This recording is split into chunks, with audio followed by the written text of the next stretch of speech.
How are you folks? My name is Kalpin Modi. I'm one of the associate directors here at the White House Office of Public Engagement. I'm also the President's liaison to Young Americans. And we're here today with a special session of Facebook DC Live from the White House's conference on bullying prevention. Now, every day, thousands of kids, teens, and young adults are bullied around the country. And the estimates are that nearly a third of all school-aged children are bullied each school year. That's upwards of 13 million students. And cyberbullying specifically presents a new challenge when we think about bullying prevention. Cyberbullying can occur 24/7 certainly and to a wide audience, and it really gives those who engage in that behavior a false sense of anonymity. So we're going to be spending 40 minutes today taking questions from you through the Facebook community. So you can send your questions. We'll answer as many of them as we can. You can go to the White House Facebook page. You can also email the questions at facebookdclive@fb.com.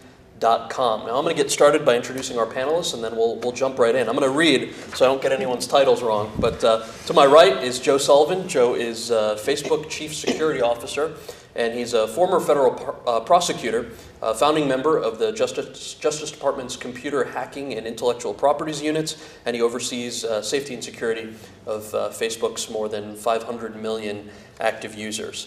To Joe's right, we have Rosalind Wiseman. She's an internationally recognized expert on teens, parenting, and bullying. And her book, Queen Bees and Wannabes, was the basis for, I think, one of some of our favorite movies, Mean Girls. And her follow-up book addresses the social hierarchies and conflicts amongst parents. Jason Rzepka is MTV's Vice President of Public Affairs. He's responsible for really marshaling MTV's forces to engage and activate America's youth on the biggest challenges that are facing our generation. And Jason, MTV's social responsibility campaign addressing bullying issues is A Thin Line? Mm-hmm. Thin Line, all right. And Melody Barnes is joining us over there on the end. Melody, is the President's Domestic Policy Advisor and Director of the Domestic Policy Council, which coordinates the domestic policy-making process here at the White House. And let's, with that, just dive into your questions. We've got the first question here from a 7th grader in Maryland. Her name is Brianna, and she says, what is the definition of cyberbullying, and what would be a fair consequence for schools to implement for incidents of cyberbullying? And also the follow-up question to that is there a legal distinction between cyberbullying and face-to-face bullying? Who wants to tackle that one? I think quite simply, cyberbullying is traditional bullying, but using technology. So it's expanding the environment and expanding the means through which that bullying might take place. But the underlying behavior that we're trying to address is exactly the same that we're trying to address offline. Anyone else? I guess to go even further, to talk about a campaign from MTV called The Thin Line, we've looked at it in a little bit of a wider context and looked at this issue as digital abuse. So looking at all the ways that technology can be used to make someone's life miserable. And that can be on a cell phone, that can be on a computer, and it can be in myriad different ways. But I think we're interested in casting this as abuse because part of the issue is we've gotten hung up on bullying as something, it's a rite of passage, people grow up with it, and many people have the view that it's something that you deal with as a kid. In casting it as abuse, we're looking at this as something that is unacceptable, that there's zero tolerance for, and that we address these abusive behaviors and empower young people to lead the way. So I think as far as consequences go, at the legal level and the state and federal levels, there's people who are grappling with what are the proper consequences. Schools are grappling with that. It feels like the most important idea there is that we go to and empower young people to be on the front lines of this and supporting each other and sticking up for their friends and being able to resolve these issues themselves as much as possible. Yeah, I'd like to follow up because I cannot agree more that this is an issue that, yes, adults are going to know about it, but at the same time, it's young people that it's happening to, that you are going to be the people who make the difference to stop this. So, and that means that, sometimes people say who look like me, or look like some of the people up here, if you get a bad email or you get a bad text, just don't walk away. Just walk away. Well, that is really hard. And I want to say to the people who've had this happen to them and you're watching this, I get that, and I think everybody here gets that it's really hard to just walk away or not press send.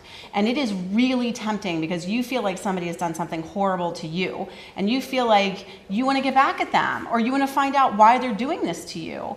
And so one of the things I just want, to really think about is I don't think that trying to figure out how to solve this problem online is going to work. I think the way you solve this problem is you actually get the skills to face the person safely face to face. Because you're never going to be able to solve a problem on Facebook this way. It's just going to get to this place where you feel like you can't sleep, you can't do anything but like figure out like what happened to me and why. So I think that's why we're all here today, is to be able to figure out like how can we give you the skills and how can we all give ourselves the skills to do something different. Yeah, I'm sorry, go ahead. yeah, just to piggyback on what Rosalind was saying, one of the things that we were able to do today is to hear from students. And in fact, the President and the First Lady met with two sisters who started writing about this and wrote a book about the kind of bullying that they saw taking place around them with their peers. So that empowerment discussion that we were just having, I think, is very, very important. At the same time, we want to make sure that teachers and coaches and other adults in a school environment are aware of what's happening, including when it's happening and it's cyberbullying, so that we can make sure that they can address the problem, because we know it can really affect a way that you or another young person can perform in school. We've seen grades go down, we've seen people becoming fearful of going to school, people who no longer like going to school. So we want to make sure that the entire environment, that students are empowered to try and address this issue, but also the adults are around are aware of what's happening so that they can start to address it as well. I'm really excited about something we're launching at Facebook today, which is this idea of social reporting around bullying. If you think about the history of content online, and if you saw something that was harmful to you, how do you respond to it? Well, for one, you would like that website to take it down, and we want to be there and respond as Facebook to remove that content, but we also want to encourage individuals to stand up and to share that bad content with someone in their life that they think can help them. So that's the new flow that we launched today. The idea is when you go to report something on Facebook and say, I think this is bullying, we're going to say three things. One, if this is a life-threatening situation, get law enforcement involved right away. Second of all, though, is there someone in your community you want to share this with? Now, historically, you'd have to click on your screen, figure out how to save it, attach it to an email, and send it to someone, and that kind of process would get in the way.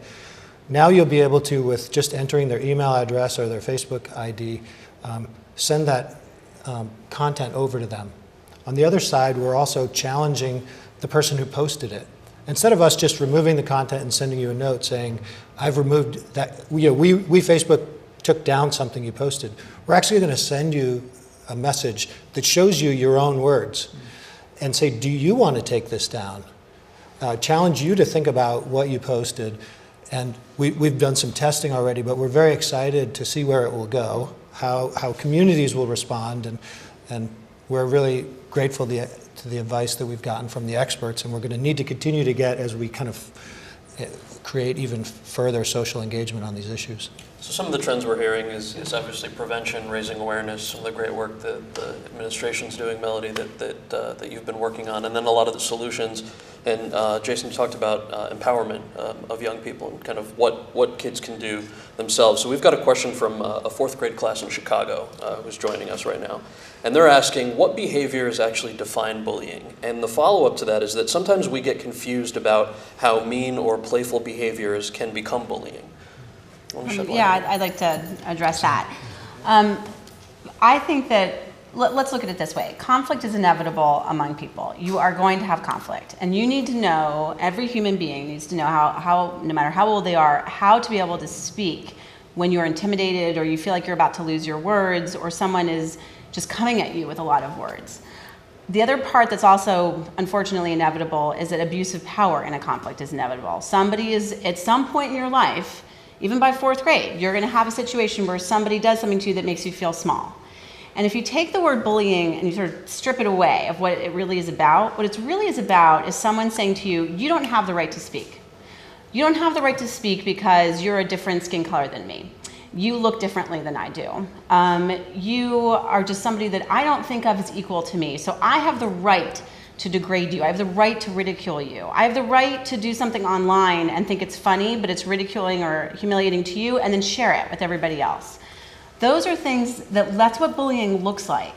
So it's not just about, kids being friends or kids, being nice to each other. This is about, at base, even in fourth grade, even in kindergarten, that people have the right, no matter what, to be treated with dignity. and to have their voice and not to be silenced. No matter who they are, no matter what they look like, no matter where they come from, everybody has the right to speak. And if you don't, and if you are silenced, then you are being bullied. And I think a good point that Rosalind was just making is the fact that bullying can be both verbal and it can be physical. And it can be someone literally touching you or hurting you, but it also can be someone saying something about you to others and then all of a sudden sharing that, whether it's by online or by texting, or it can be someone who's saying something to you that's intimidating. So both of those are very, very critical elements.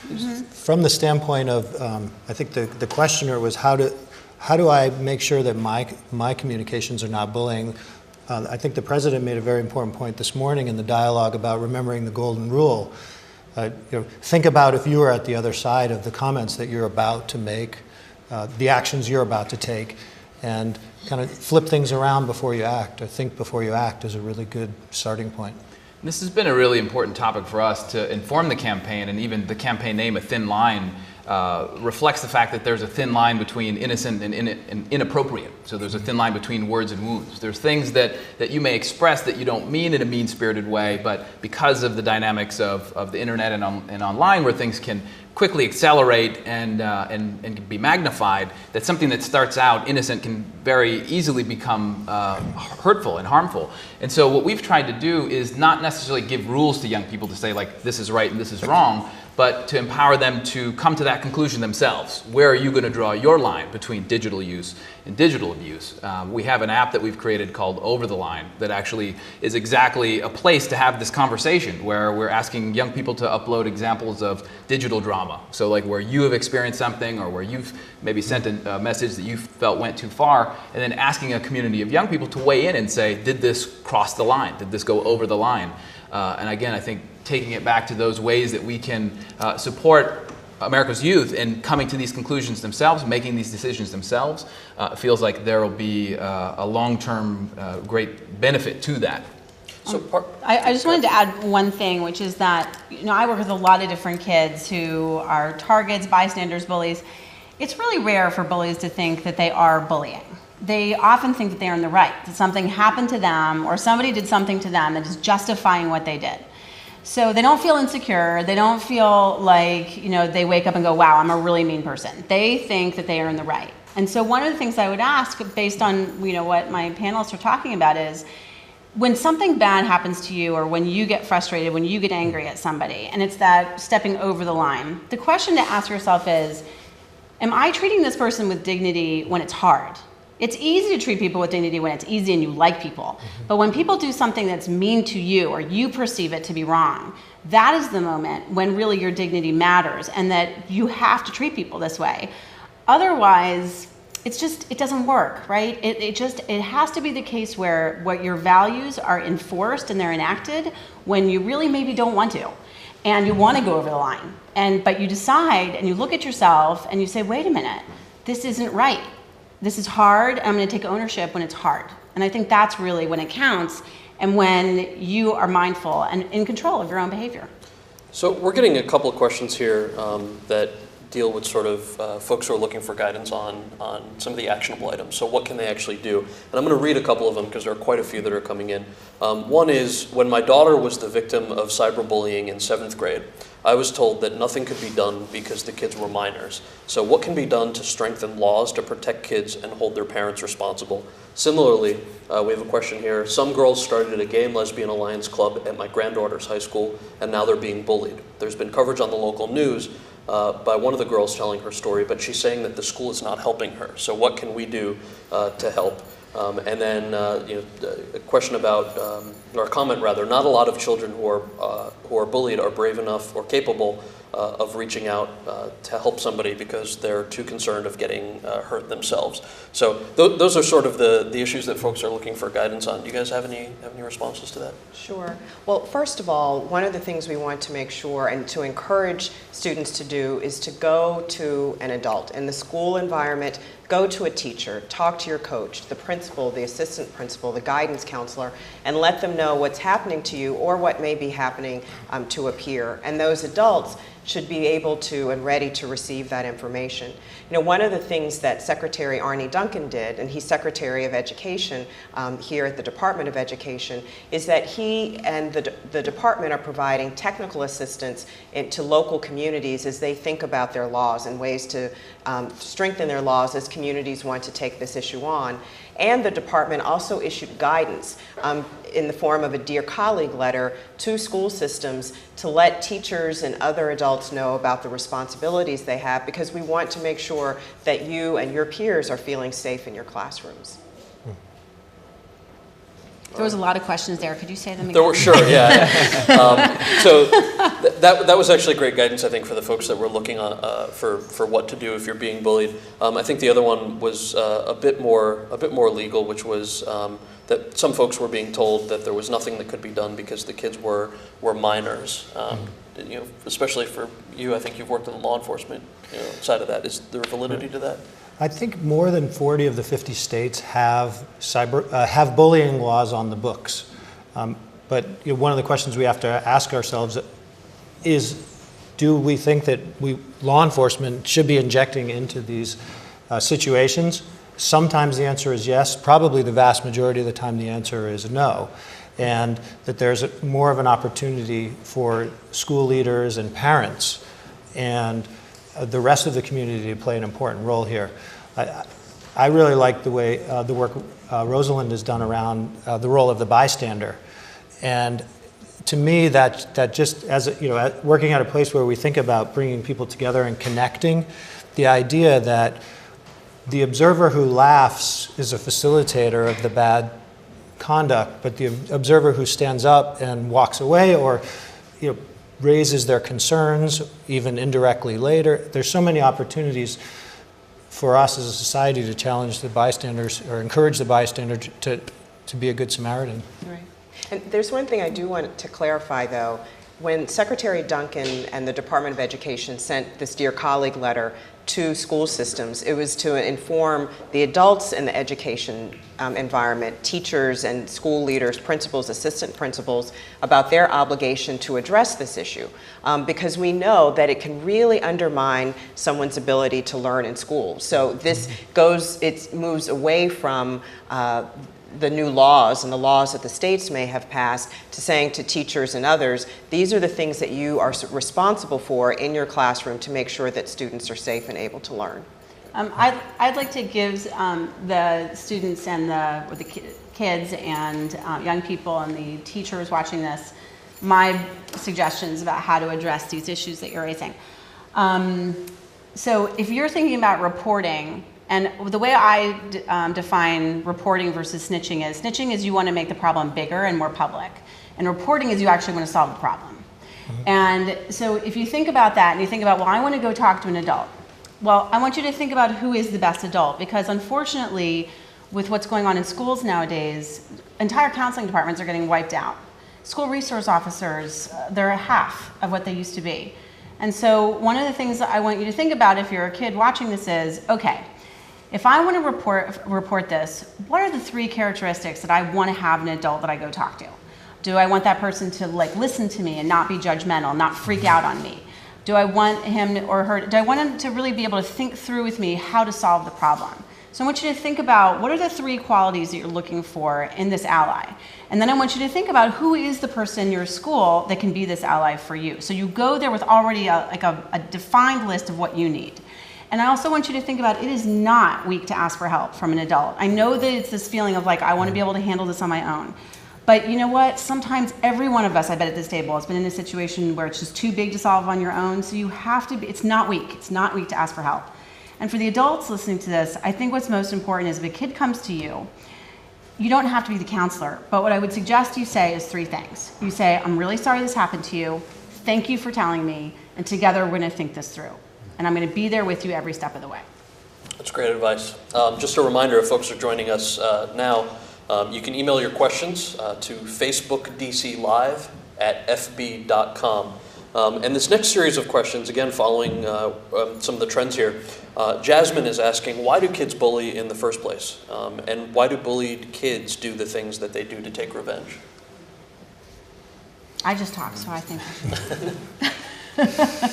Well, I mean, this is age old. I mean, it goes back to the dawn of time. So there's always been conflict, and we're always going to deal with that. So I think it's a lot of it comes down to social norms, and I think the way that we as a community, if it's in a school, if it's in a community more broadly, through the actions of parents and the role models that they play for their children, in really having a zero tolerance environment and having a zero tolerance view, and being completely upfront about the fact that it's not acceptable. And I think, again, supporting kids in finding the best ways that they can start that process in addressing these conflict situations that they face.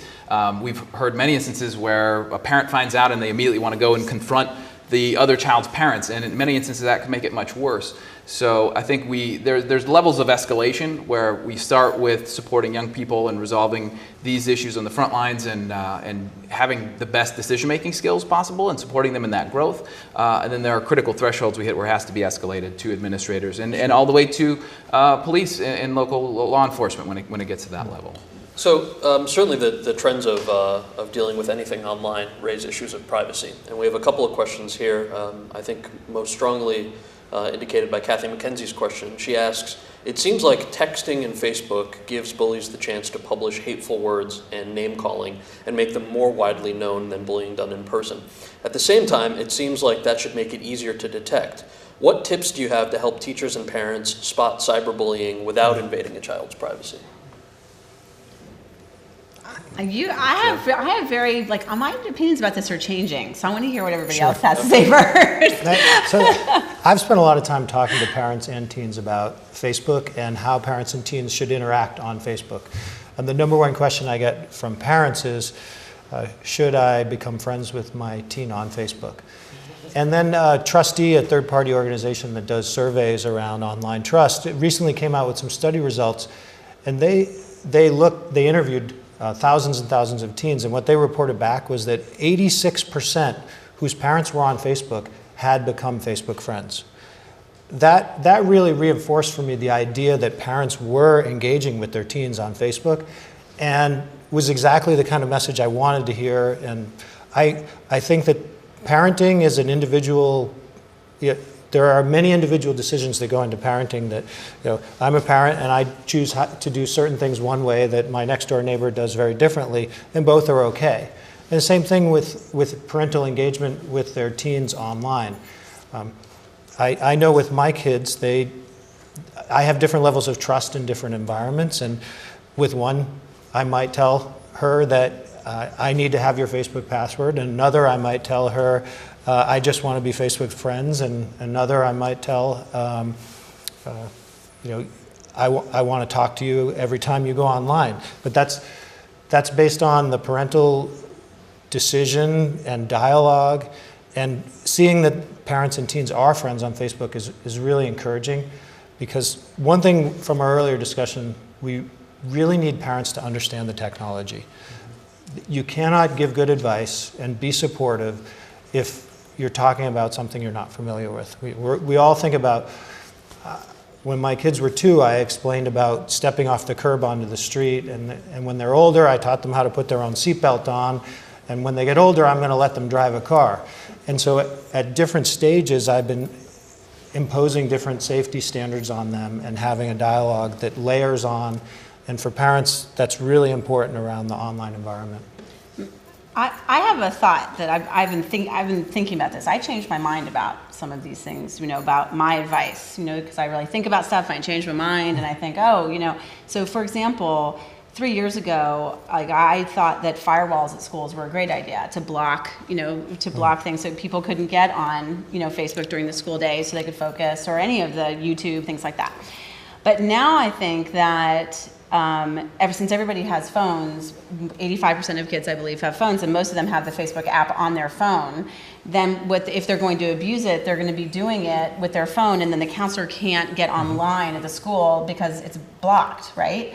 So I basically am at the place where I feel like firewalls are irrelevant in schools, even though we might not want to admit that. That's sort of where I'm at. Similarly, and I don't know what you think about this, I'd be interested to know, that I don't feel like if you're social networking, I don't think you have a lot of privacy. And I think that that's actually an unrealistic expectation. And so I'm wondering, and this is something I'm wondering, if you want privacy, then have a journal that you have in your room and write, like old school, go old school, and write a journal and put it under your mattress. And parents, I don't think you should be looking at that. But I think we're at the place where I'm not sure that we have a lot of privacy, or the expectation of privacy is one that's based on actual common sense and reality. I think that's a really good point. And the idea of Facebook is not a private journal. The whole point of going on Facebook is to connect with other people and to communicate with them. So if it's something that you don't want the people that you've connected with on Facebook to know about, then you shouldn't put it on Facebook, and you should think about those thoughts that belong in a journal, and you probably shouldn't put them online. What we've seen in terms of what people put on Facebook, with teens, we limit the visibility of the information to their friends. So it's really that community that they've chosen to open up to that sees their content. And an interesting thing is, when you think about online, there are different environments. There's an environment that's similar to the schoolyard, where there's no adult supervision, and then there are environments where the entire class and the teacher are watching. And what we've seen is that the Facebook environment has become a lot more like that environment where you're standing in front of your class, and so there is usually someone who will stand up and say, hey, you know, that comment, maybe you should take that down. And just one last really quick point. Sure. I think beyond the privacy piece and the way that you are monitoring what your kids are doing online or not, and we know a lot of young people have 2 Facebook accounts, one for parents and one for everybody else. Oh, yeah. But I think even more important is making sure that your children know that if you come to them with an issue and it has to do with cyberbullying, that you're not going to immediately take away the phone or the computer, because that's almost ensuring that they're not going to tell you. That's a really important consideration. I was just 2 nights ago talking to a friend who said her 12-year-old, she had him set up her Facebook account so she could go online and be Facebook friends with him. And she's like, what am I doing? He's got the password now. But in any case, I think undergirding all of this is the parent-child relationship. And one of the things that we want to do, and we think it's really important, is to provide parents with resources. And one of the partnerships that we announced today was also one that included the PTA, that's really working hard to talk to parents about technology, about the issue of bullying, help them better understand it so they can also better engage with their kids and develop a conversation, understand the language, so that they can hear about these problems and help guide their children through them. So something that we're seeing is widespread agreement with all of you that folks put too much information on their Facebook pages. And it's sort of going off of that, though, a couple people are asking, and this is highlighted best by Joey LaFontaine. You know, sometimes folks put information out there that just show who they are. And it's not something that folks would ever, you know, want to restrict. And his question is similar to, we've got a bunch of questions on folks who are being bullied for their disability, their gender, race, or ethnicity. And then Joey's question, LGBT students and those perceived as being LGBT report far higher percentages of bullying than any other group of students. So how can we make sure that these students are protected? And I would really extend that question to all the other folks from different groups that are asking. This is something I've been working on for a very long time and feel very strongly about. I said a while back that if you strip away the word bullying, what you get is discrimination and bigotry. That's what this is about. And every person has the right to be treated with dignity, hands down. And to use words like, you know, I know that using words like "that's so gay" or "don't be a fag," those kinds of words get thrown around a lot, online or not. Let me be really clear with you about this. If you believe that people should be treated with respect and that people are equal, like you think to yourself, I believe this, people should be treated with respect.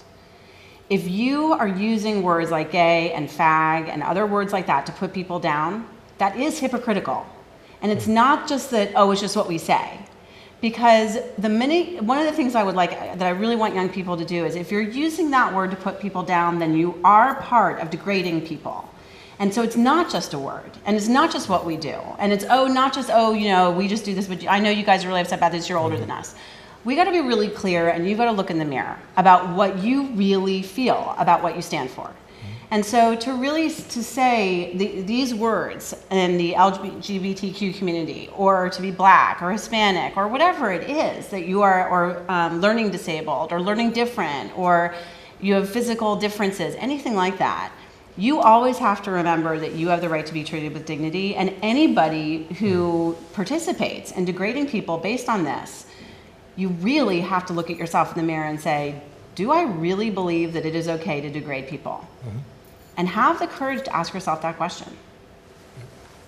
Melody, this question is, I think, for you, but folks can certainly jump in. From Margaret in Virginia, there's more attention that the government's paying to bullying, but sometimes the more attention that's paid, the worse that it gets. What is the emphasis on restraint of bullying rather than the tools for handling? And I'm going to couple that with another question. Greg and Charlotte, who's asking, are there federal funds that are being made available to tackle this issue? Sure. Let's see, both questions. One, I think what we are doing is not exacerbating a problem, but we're in fact shining a light on a problem that already exists. Mm-hmm. And the President and the First Lady want everyone to understand that this is a problem of significance. As we've been talking about, this isn't just a normal rite of passage. And we understand its significance just based on the data and the research. You know, a kid who's a bully is more likely by the age of 24 to have engaged in some kind of violent crime. We know that children who are the victims of bullying are less likely to do well in school, and we all know the very, very difficult and sad stories about kids who are A students who all of a sudden are D students, and many of them who sadly go on to try and hurt themselves, and some of them who even take their lives. This is a very significant problem. So we want people to understand the resources that exist. In fact, today we announced the stopbullying.gov website that amasses all of the information and resources that we have and makes it more available to students and to parents and others, so people have access to it. You know, the wonderful partners that we've been working with, you know, Facebook and MTV here, the research by experts like Rosalind and others who have been involved, the PTA, teachers unions, and others who are going out into their communities to help parents and teachers and students address this problem. So we want to make sure that people have access to that information. And the second question, Cal, that you mentioned that I wanted to respond to. Federal funding? So the other thing, you know, this is actually an issue that in federal law are already some resources for. The President, as many of you may know, wants to reauthorize the Elementary and Secondary Education Act, and in doing that to ensure that there are some additional resources, but also technical assistance for schools so that we can do more research and understand our school climates a little bit better, and that we also can provide information to people so that they can tackle this problem within their schools in a better way. So not only human resources, but also some additional financial resources to build on what has been done in past administrations. Okay. This is a question from Frank DePalmo. Many parents seem unaware that their child could be the one who's bullying others. And some even insist that it's not possible after being told by teachers or school officials. So what can teachers and administrators do to overcome that disconnect? And we've got about 5 minutes left, so maybe after this we'll take one more question. I think you are quite this is a hard one. How do you get over parental denial? Well, as a teacher and as a mom myself, and I've 2 times in my life, somebody said, "Is that your child?" And I've said, "No," because they're not acting in ways that I'm particularly proud of. And I've been to the principal's office already as a parent. So here's what as a teacher, I think what's important is to be able to say, when you're approaching the parent, to say, and not by email, say, "I need to meet with you when and where." And you have the parent come in and you say one thing that you really like about that kid, one thing that you actually really know about that child, and then say exactly what's happening in class that you don't like. But I want you to think about, what's the pushback going to be? What's the parent possibly going to say that's going to throw you off track? What I want you to do is, my suggestion is that you say something like, "Look, my responsibility is to make every child safe in this classroom and feel comfortable, your child, and every child. And so I have information that I'm telling you that's important so that you and I can work together so that your child can learn about how to be in the classroom in a more productive way." And so that's what I'm doing with you, is I'm reaching out to you in this way. And this is hard and it's tough, but I'm going to be with you every step of the way because I like your kid. And I'm going to keep working with your kid, and we're going to keep doing this together. Right. So the last question then is, we've talked a lot about what folks can do to empower themselves, what communities and schools can do. A lot of folks are wondering, do you all partner with law enforcement entities? And to what extent do all the pieces sort of fit together? Melody, the federal funding, or the policy pieces, for you all the advocacy pieces, and the law enforcement. What's sort of the strategy to fit those all together to really tackle this issue? Well, I'll just start out by saying that one of the things that we think is very, very important for people to understand is that we don't think that this is a problem that the federal government should dive bomb in and try to fix. We think the federal government can be a partner, but there are really wonderful things that are already happening in communities, and we've tried to highlight much of that today. Some of it started by students and parents themselves. So we think that this really is an all hands on deck moment where we are helping to provide resources and data and information. We're reaching out and establishing partnerships with the private sector, and we're also empowering students and teachers and coaches and others so that they can better understand the problem and also how to help resolve it. I think for us in our efforts, we know that we're experts in reaching young people, but we're not experts in the issue, so we bring all those experts together. And I think with the A Thin Line campaign, we now have a coalition of upwards of 50 organizations that are working on the front lines of all these different issues. From today, we announced new partnerships with the NAACP, La Raza, and GLAAD. We have existing partnerships with people in the relationship violence space.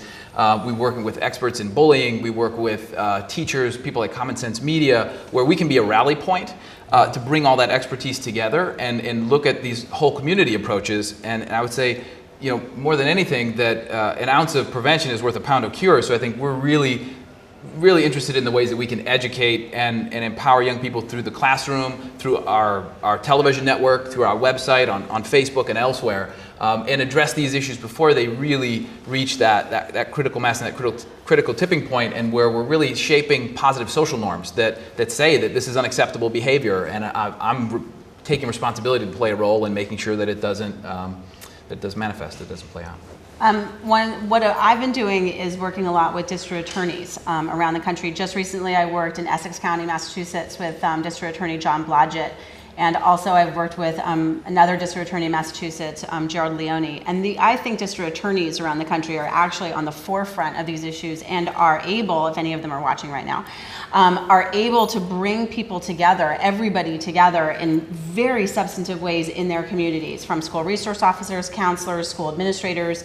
So I think that the district attorneys are actually are one of these places that we need to really put some attention to, because they can get people together. For some reason, they say come to something, and people come. Right. Joe? I did a presentation recently at a middle school, and the principal told me afterwards she'd never seen anything like this, because when we got to the Q&A and we were talking about online engagement issues and how do these kids interact with each other, literally every kid in the assembly raised his hand and had a question. 600 students, 600 hands up. Wow. It was and to be at the front, and it took us a long time to answer all the questions. But what the number one takeaway from that was we need to have more dialogue like that the kids want to have that dialogue, that they were excited and engaged. They would love to talk about these issues, just give them the chance. At Facebook, we're really focusing on first, I'd say the 3 E, well, we say the 3 E's, education. So we're pulling together a lot of different content from the experts to educate people about these issues. Secondly, we're trying to promote that engagement in the context of your actions. So when you post something, reminding you to act civilly. And then finally, we do want to have that enforcement mechanism. And one thing I have actually found for a teenager threatening to take away their Facebook account is actually serious enforcement sometimes. So there's a lot we can do together. Sure. Well, thank you. And this is about all the time we have for today. Thank you all to the panelists for joining us today, and for the folks at home. Melody, as you had mentioned, this is certainly not just a federal government issue, but something that we're hoping that you all will continue working on in your communities and at your schools. If you missed any of the conversation today, joined us late, you can always watch it at Facebook DC Live or on whitehouse.gov. Thanks so much, and have a great afternoon.